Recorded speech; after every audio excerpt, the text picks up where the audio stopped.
মধুমালতী ডাকে আয়, ফুল ফাগুনের খেলায়।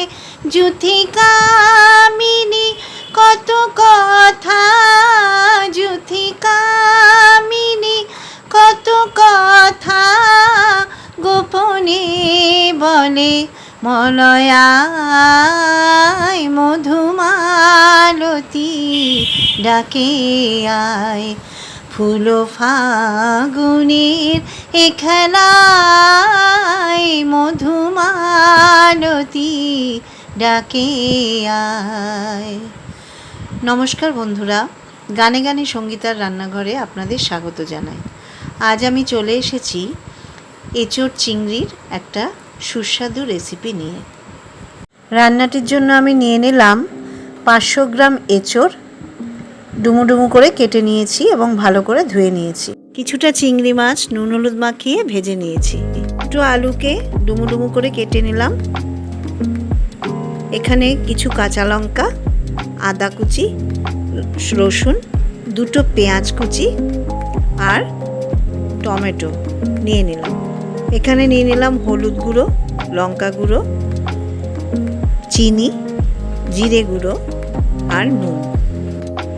এখানে আমি হলুদ গুঁড়ো, লঙ্কা গুঁড়ো, জিরে গুঁড়ো, নুন, পেঁয়াজ বাটা, আদা রসুন বাটা আর কাঁচা লঙ্কা বাটার একটা মিশ্রণ তৈরি করে নিয়ে নিয়েছি। এবার গ্যাস জ্বালিয়ে কড়াইতে কিছুটা জল নিয়ে বসিয়ে দিলাম। তার মধ্যে খানিকটা নুন দিয়ে দিলাম আর দিলাম কিছুটা হলুদ। এবার আমি এটাকে ভালো করে নেড়ে দিয়ে ডুমো করে কেটে রাখা এঁচোড়গুলোকে ওর মধ্যে দিয়ে দিলাম। 5 থেকে 7 মিনিট ওটা আমি হতে দেব। 5 থেকে 7 মিনিট ভাপিয়ে নিয়ে এঁচোড়গুলোকে তুলে আমি জল ঝরিয়ে একটা পাত্রে রেখে দিলাম। কড়াই বসিয়ে দিয়ে এবার এতে দিয়ে দেব খানিকটা সর্ষের তেল। এবার এর মধ্যে আলুগুলোকে আমি ছেড়ে দিলাম কিছুটা ভেজে নেওয়ার জন্য। ভালো করে এবার এটাকে নেড়ে দিচ্ছি। আলুগুলো প্রায় ভাজা ভাজা হয়ে এসেছে। এবার এগুলোকে একটা পাত্রের মধ্যে আমি তুলে নিচ্ছি। এই রকম ভাবে এঁচোড়গুলোকেও আমি একটু ভেজে নেব।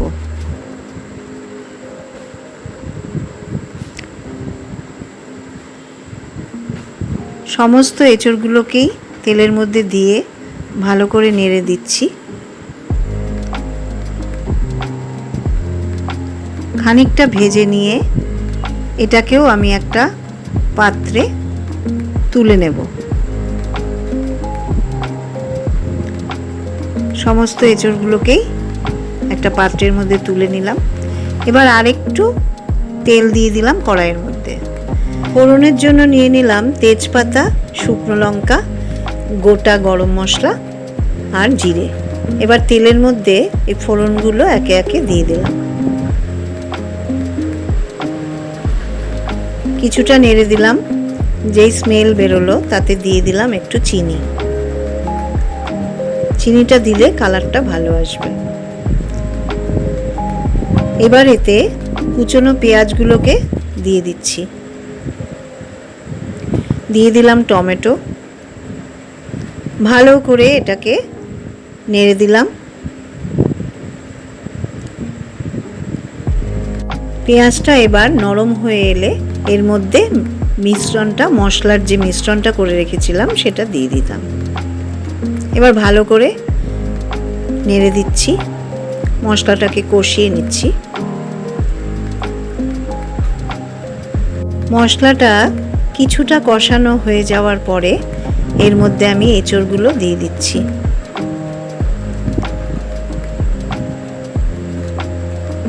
এরপর আলুগুলো দিয়ে দিলাম। এরপর ভালো করে এটাকে কষিয়ে নেব। ভালো করে নেড়ে দিচ্ছি। খুব ভালো করে কষাতে হবে। ভালো করে কষালে টেস্ট ভালো হবে। এবার একটা ঢাকনা দিয়ে ঢেকে দিচ্ছি। কিছুক্ষণ বাদে ঢাকনা সরিয়ে নিয়ে আমি এবার আবার ভালো করে একটু নাড়ছি। এবার এর মধ্যে দিয়ে দেবো স্বাদ মতো নুন, আর দিয়ে দিলাম কিছুটা চিনি। এবার এই নুন আর চিনিটা এঁচোড় আর আলুর সঙ্গে ভালো করে মিশিয়ে দিচ্ছি।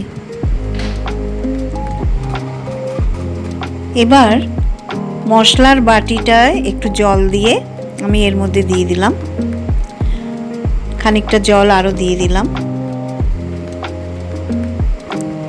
ভালো করে নেড়ে এবার আমি আবার একটা ঢাকনা দিয়ে ঢেকে দেবো। তার আগে চিংড়ি মাছগুলো দিয়ে দিলাম। সব চিংড়ি মাছগুলো দিয়ে আবার একটু ভালো করে মিশিয়ে দিচ্ছি। একটু ফুটে উঠলে আমি এবার একটা ঢাকনা দিয়ে ঢেকে দিলাম। কিছুক্ষণ পর ঢাকনাটা সরিয়ে নিলাম। এবার ভালো করে দেখে নিচ্ছি যে সেদ্ধ হয়ে গেছে কিনা আলুটা। এঁচোড় তো ভাপানোই ছিল, আলুগুলো সেদ্ধ হয়ে গেছে ভালো মতো। এবার কিছু কাঁচা লঙ্কা এর মধ্যে দিয়ে দিলাম। রান্নাটা আমার প্রায় শেষের পথে। এবার এতে একটু গরম মশলা আর কিছুটা ঘি দিয়ে দিলাম। আবার ভালো করে এটাকে একটু মিশিয়ে দেব। ভালো করে মিশিয়ে গরম মশলা আর ঘিটাকে পুরো এঁচোড় আর আলুর প্রিপারেশনটার মধ্যে মিশিয়ে দিয়ে এবার আমি রান্নাটা শেষ করব। রান্নাটা শেষ করে এবার আমি এটাকে সার্ভ করে দিলাম। বাড়িতে করে দেখুন। সবাই অবশ্য করেন এঁচোড় চিংড়ি, তবুও আমার রেসিপিটা করে দেখুন। কেমন লাগলো আমাকে জানাবেন। লাইক, শেয়ার আর সাবস্ক্রাইব করতে ভুলবেন না প্লিজ। পরের সপ্তাহে দেখা হবে নতুন রান্না নিয়ে।